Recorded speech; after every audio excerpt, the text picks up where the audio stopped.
Ala alihi wa sahbihi wa man tabi'ahu ila yaumiddin amma ba'd. Halo teman-teman, assalamualaikum warahmatullahi wabarakatuh. Hari ini saya mau ke pengajian Ustadz Hanan At-Takfi bersama dengan Umi Hanin Akira, dan tepatnya itu di Chaiwan. Dan ini langsung keluar ya.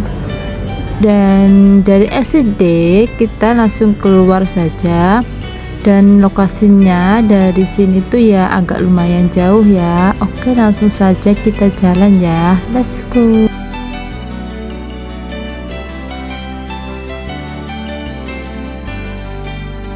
Dan ini kita lewatnya tuh dari taman, dan tamannya ini itu gede banget, pokoknya gede banget tamannya ini. Oke, langsung saja kita jalan ya. Dari arah sini kita masih jalan terus pokoknya.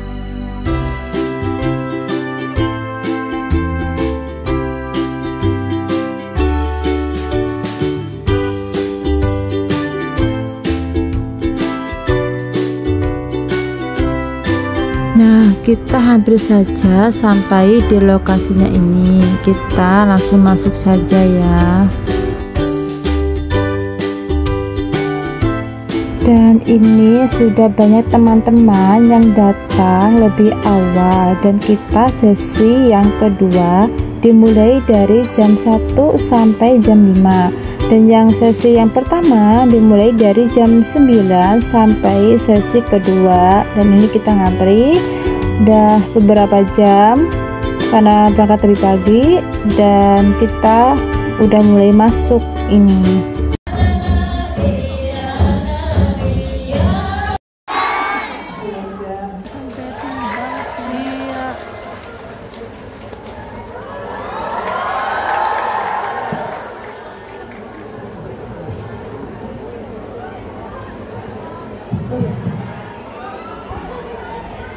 Bismillahirrahmanirrahim. Assalamualaikum warahmatullahi wabarakatuh.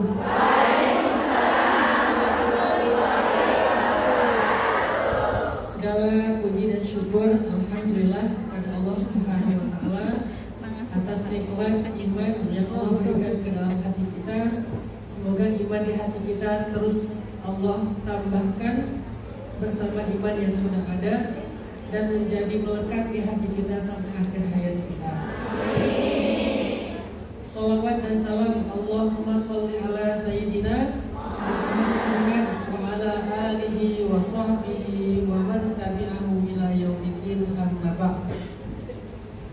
Kita itu judulnya adalah tentang mengetuk pintu langit. Apa sih arti dari judul ini? Apa Bunda artinya? Kok tiba-tiba ada judul mengetuk pintu langit ini? Emang langit ada pintunya ya? Ada ya? Oke, gini, saya pengen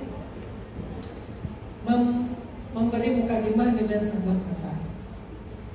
Jadi ceritanya, dulu itu di zaman Nabi ada seorang pedagang yang melakukan perjalanan dagang dari Damaskus ke Madinah. Perdagangan dari Damaskus ke Madinah. Di tengah perjalanan, di tengah jalan, tiba-tiba orang ini dicegat oleh seorang perampok. Hartanya diambil, kemudian dianya mau dibunuh. Lalu dia bilang, biarkanlah saya hidup, lepaskanlah saya, ambil semua harta saya, yang penting saya, biarkan saya hidup. Kata perampok itu, harta kamu saya ambil, tapi kamu mau saya bunuh.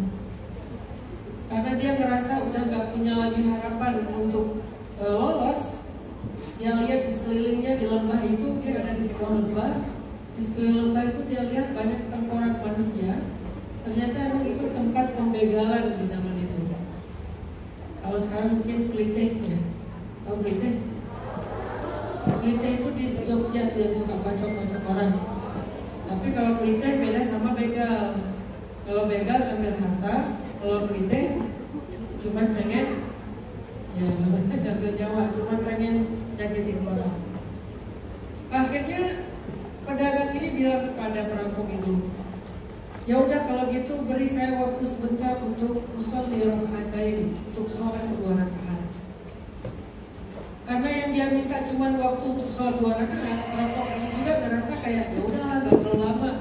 Ya udah if'al ma badalat, ajil kata dia. Ya udah lakukan apa yang kamu mau, tapi jangan lama-lama.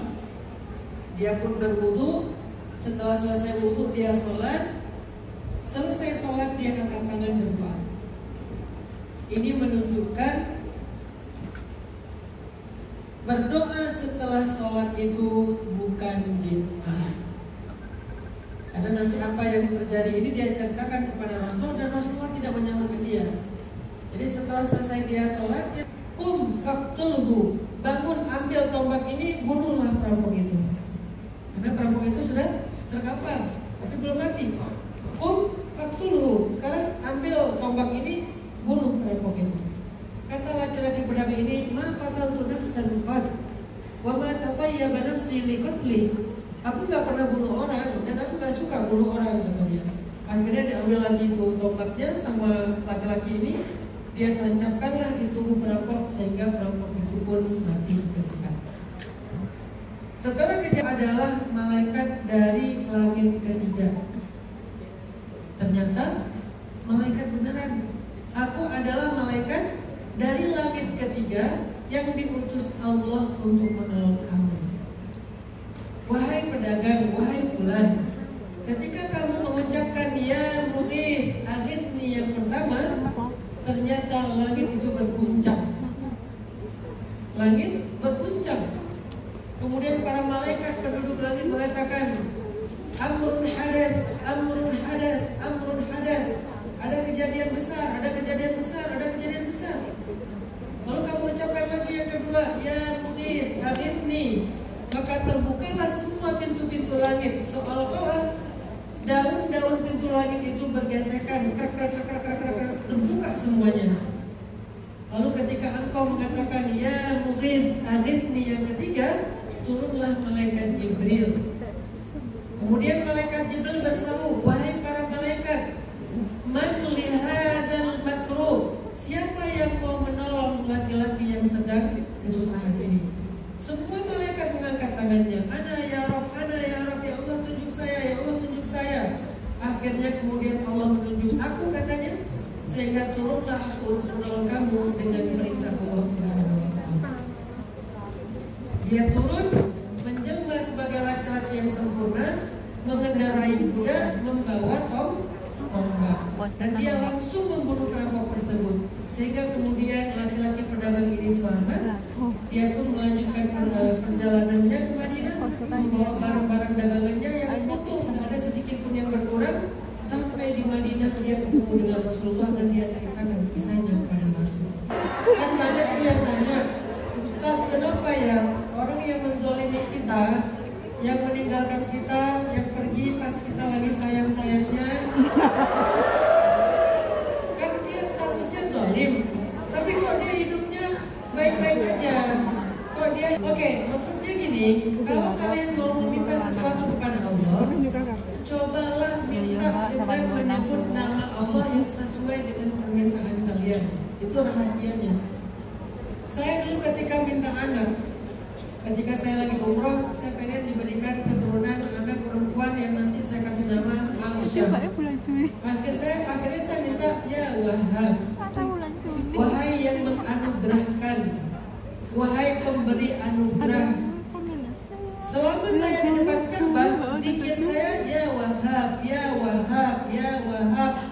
Terus memanggil ya Wahhab. Ketika saya pengen bayar utang, karena saya punya utang karena namanya orang usaha ya, kadang-kadang produksinya kita ke teman, ya biasalah ke teman pinjam dulu 100 gitu kan. Gak ada duit nih, pengen bayar utang nih, ya Razzaq, ya Razzaq, ya Razzaq. Ketika saya pengen memperluas jangkauan dakwah saya, pengen bikin tren di Indonesia supaya hijrah itu jadi tren, gimana caranya membuka banyak tempat untuk masuk dakwah. Akhirnya saya panggil ya Fattah, ya Fattah, ya Fattah. Ketika saya butuh diberikan lebih banyak anugerah dan kebaikan oleh Allah, saya panggil ya Karim, ya Karim, ya Karim. Artinya salah satu cara untuk mengetuk pintu langit dan langit itu akan berguncang untuk kita adalah dengan menyebut nama-nama dan sifat-sifat Allah yang mulia. Hasilnya dahsyat.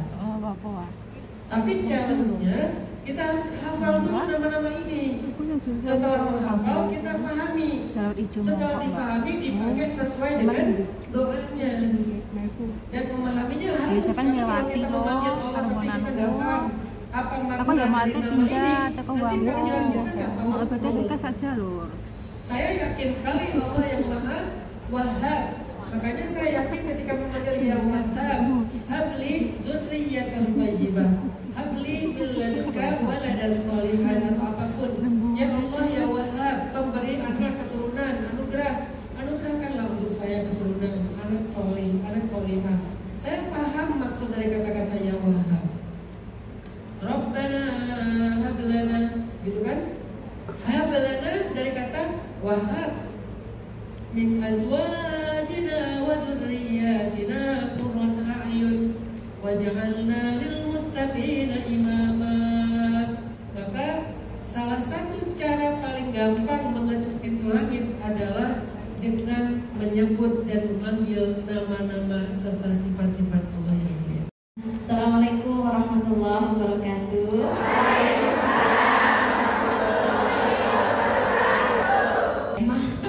Yang titipan gitu ya, katanya mengetuk pintu cinta. Boleh aku bicara cinta? Diizinkan? Terima kasih, masya Allah. Di sini yang lagi jatuh cinta boleh angkat tangan. Cita-cita sama Pak Cumin. Nah, banyak ya. Rasulullah Shallallahu Alaihi Wasallam memberikan nasihat kepada kita bahwa tidak ada satu solusi yang paling tepat untuk orang yang saling jatuh cinta kecuali bertemu. Salah. Kecuali apa? Kecuali nikah, say. Nikah ya, nikah. Kalau cuma bertemu kamu gak akan sembuh, kamu akan tetap sakit. Ya. Dan yang tanya, Umi aku gak tahu, padahal aku jarang ketemu sama dia, tapi kenapa aku tiba-tiba jatuh cinta?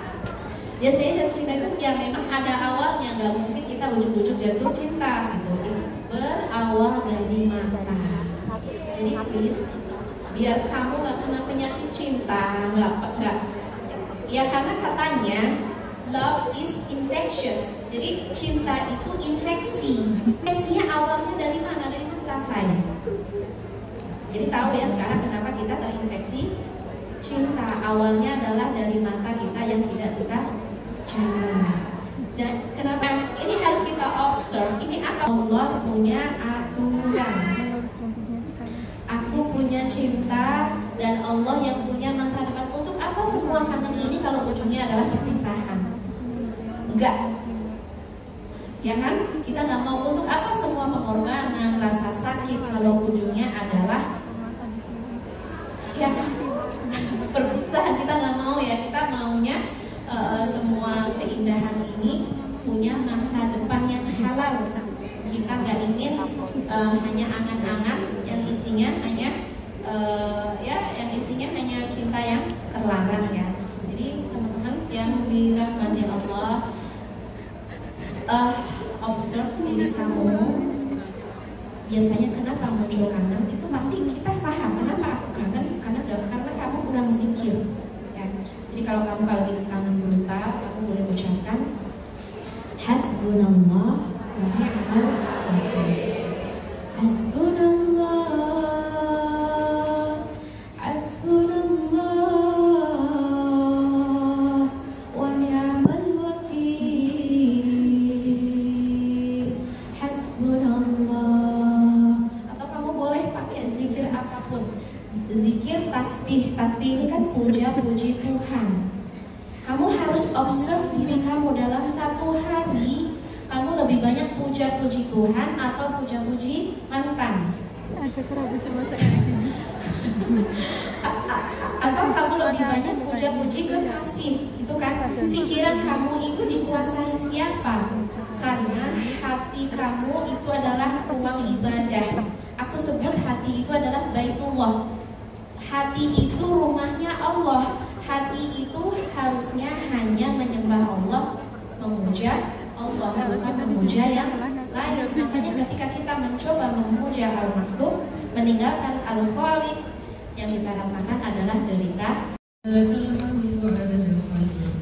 ولك الحمد زينة عرشك ولك الحمد مداد كلماتك ولك الحمد يا حبيبنا حتى ترضى ولك الحمد إذا رضيت ولك الحمد بعد الرضا اللهم إنا نسألك بأننا نشهد أنك أنت الله لا إله إلا أنت الأحد الصمد لم يلد ولم يولد ولم يكن له كفوا أحد اللهم صل على سيدنا محمد في الأولين وصل على سيدنا